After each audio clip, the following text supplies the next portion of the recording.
안녕하세요. 암 생존자 여러분, 충남대학교 병원 영양팀 임상영양사 윤정원입니다. 오늘은 암 생존자를 위한 균형 잡힌 식사 섭취와 활용할 수 있는 레시피에 대해 설명하고자 합니다. 암을 치료하는 데 있어 특별히 좋은 음식이나 영양소는 따로 없습니다. 다만 균형 잡힌 식사를 섭취하는 것이 무엇보다 중요할 수 있겠습니다. 운동을 할 때에도 다양한 근육을 활용해 몸의 밸런스를 맞춰야 더 좋은 체력을 갖게 되듯 균형 잡힌 식사를 통한 좋은 영양 상태 유지를 하는 것이 치료를 견디기 위한 체력의 기반이 되고 치료 효과 또한 높일 수 있습니다. 또 항암 치료를 하는 도중에는 치료를 견디기 위해 고열량, 고단백 식사에 중점을 두었다면 암 생존자, 즉 치료가 끝난 이후에는 적정 체중 및 균형 잡힌 식사가 중요하다고 할 수 있겠습니다. 쉽게 말하면 골고루 식사하는 것을 의미합니다. 대체로 탄수화물, 단백질, 지방, 비타민, 그리고 무기질이 있는데요. 곡류는 주로 탄수화물, 어육류는 단백질, 채소와 과일은 비타민과 무기질, 그리고 기름은 지방으로 이루어져 있습니다. 이를 골고루 섭취했을 때 균형 잡힌 식사라고 할 수 있으며, 균형 잡힌 식사를 하게 될 경우 내가 필요한 하루의 모든 영양소들을 얻을 수 있습니다. 규칙적인 운동의 효과와 같습니다. 운동을 규칙적으로 하면 건강해지듯 하루에 3끼를 규칙적으로 먹는 것은 몸과 정신 건강에 매우 좋습니다. 끼니를 거르면 폭식을 하게 되는 경우가 빈번한데 이는 배에 가스가 차고 소화가 잘 안 될 수 있으며 비만의 주요 원인 중 하나로 꼽을 수 있습니다. 폭식이 습관화되면 우리 몸에서는 음식이 부족할 때를 대비해 남은 열량을 체지방으로 저장하려는 경향이 생겨 체지방률이 높아질 수 있습니다. 또한 급하게 씹지 않고 삼키게 되면 소화가 잘 안 될 수 있으며 포만감이 뇌로 전달되는 약 20분의 시간 전에 식사를 마무리하게 될 경우 급하게 먹을 수 있고 과식을 하게 될 수 있어 천천히 꼭꼭 씹어 먹는 것이 중요합니다.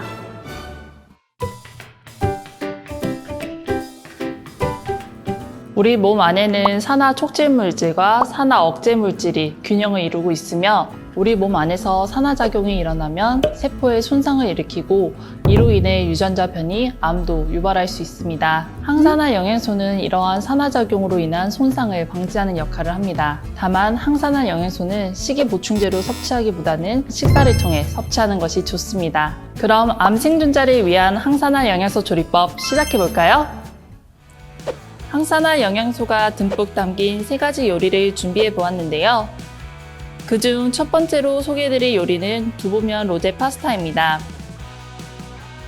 생크림이 아닌 귀리우유, 파스타면이 아닌 두부면을 사용해 칼로리는 반으로 줄이고 단백질 함량과 항산화 효과를 높였습니다.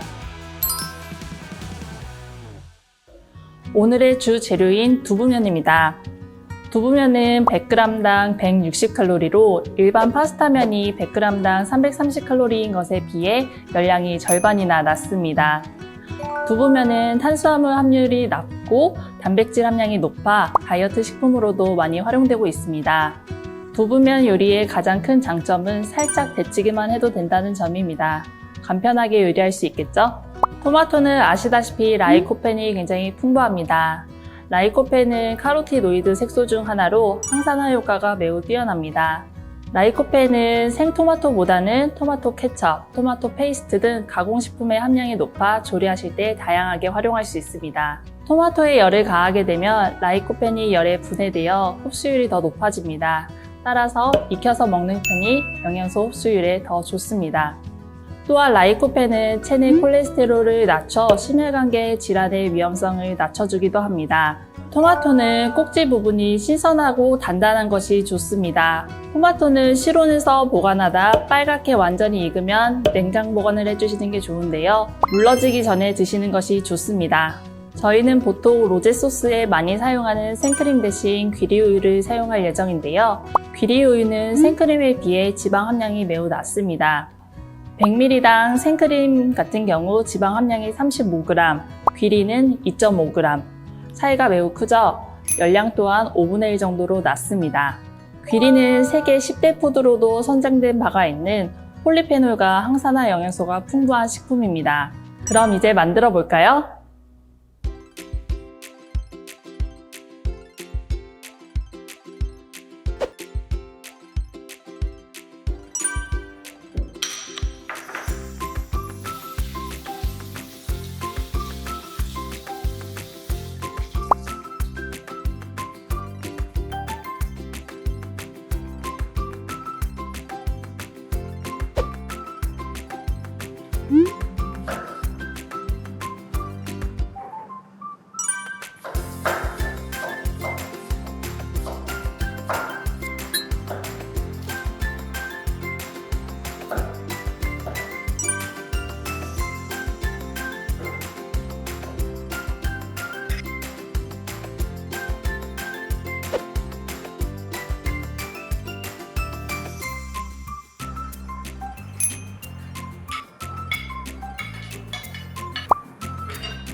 두 번째 요리는 흑미 샐러드입니다. 흑미는 항산화, 항암 효과가 있다고 알려진 안토시아닌이 풍부합니다. 흑미를 이용해 다양한 채소와 함께 신선한 별미식품으로 만날 수 있어 소개하려 합니다. 흑미는 블랙푸드 중 큰 관심을 받고 있는 식품인데요. 흑미의 안토시아닌 성분은 항산화 효과 외에도 지방세포 분화를 억제하여 비만 예방에 효과도 있습니다. 흑미를 고를 때에는 알의 크기가 균형 있게 고르고 윤기가 나는 것이 좋습니다. 양상추는 칼로 자르는 것보다 손으로 뜯어내는 것이 좋은데요. 칼로 손질하게 될 경우 미생물 번식이 빨라져 빨리 상할 수 있기 때문입니다. 양상추 밑에 보면 심지가 있는데 심지를 한번 잡고 비틀면 심지가 빨리 빠질 수 있습니다. 양상추를 씻을 때에는 흐르는 물에 씻는 것이 잔류 농약을 줄일 수 있습니다. 오렌지는 아래에 있는 구멍이 넓을수록 달다고 합니다. 또한 오렌지는 껍질이 단단하고 색이 또렷한 것이 좋습니다. 파프리카는 꼭지 부분이 색이 선명한 것이 좋습니다. 파프리카가 오래될수록 꼭지 부분이 마르고 썩어가거든요. 또한 파프리카도 색이 또렷하고 단단한 것이 좋습니다.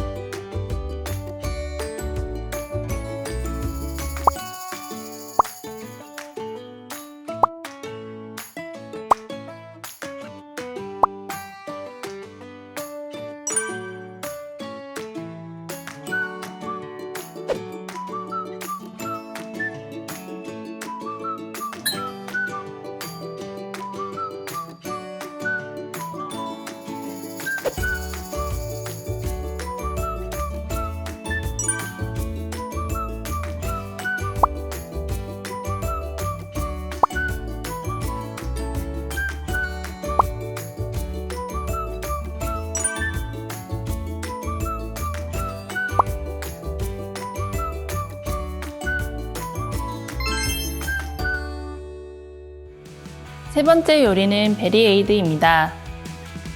다가오는 여름 과채류를 시원상큼한 에이드로 먹어보면 어떨까요? 꼭 딸기, 블루베리가 아니더라도 원하는 과일로 콤포트를 만들 수 있습니다. 딸기는 대표적인 겨울과 봄철 과채류죠. 딸기에는 비타민 C뿐만 아니라 파이토케미컬 물질을 함유하고 있어 항산화, 항염증, 항균, 항암 등 다양한 생리 효과를 가지고 있는 것으로 잘 알려져 있습니다. 딸기를 고를 때에는 꼭지가 선명하고 넓게 펴져 있는 것이 좋습니다. 딸기를 씻어낼 때에는 담가서 씻어내기보다는 흐르는 물에 씻는 것이 좋습니다. 또한 딸기를 보관하게 될 경우 꼭지를 떼게 되면 수분이 금방 증발해 버릴 수 있으니 떼지 않는 것이 좋겠습니다. 블루베리는 7월부터 9월이 제철인 과일인데요. 요즘에는 냉동 블루베리로도 많이 만나볼 수 있습니다. Asian Pacific Journal of Tropical Biomedicine에서는 한국 블루베리가 천연 항산화제와 항염증제의 공급원으로 효과가 있다는 것을 발표했습니다. 블루베리를 고를 때에는 진한 청색이 선명하고 겉 표면에 흰 가루가 고루 묻어 있는 것이 좋습니다. 또한 블루베리는 냉장 보관을 해주는 것이 좋은데요. 실온에서 보관을 하게 될 경우 블루베리가 터져버릴 수 있기 때문입니다. 냉동 보관을 하더라도 성분이 파괴되지 않아 1년 이상 냉동 보관을 할 수도 있습니다.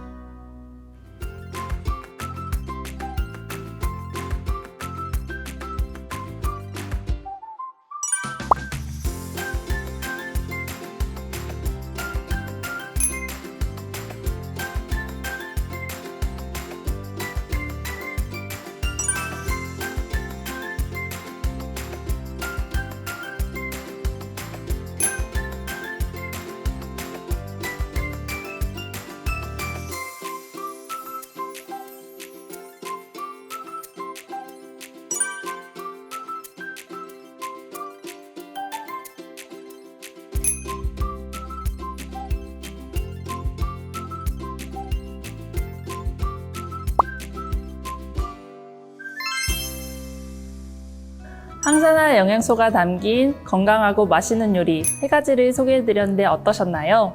균형 잡힌 식사를 통해 모두 슬기로운 암라이프예요. 지금까지 충남대학교 병원 영양팀 임상영양사 윤정원, 조리사 김희아였습니다.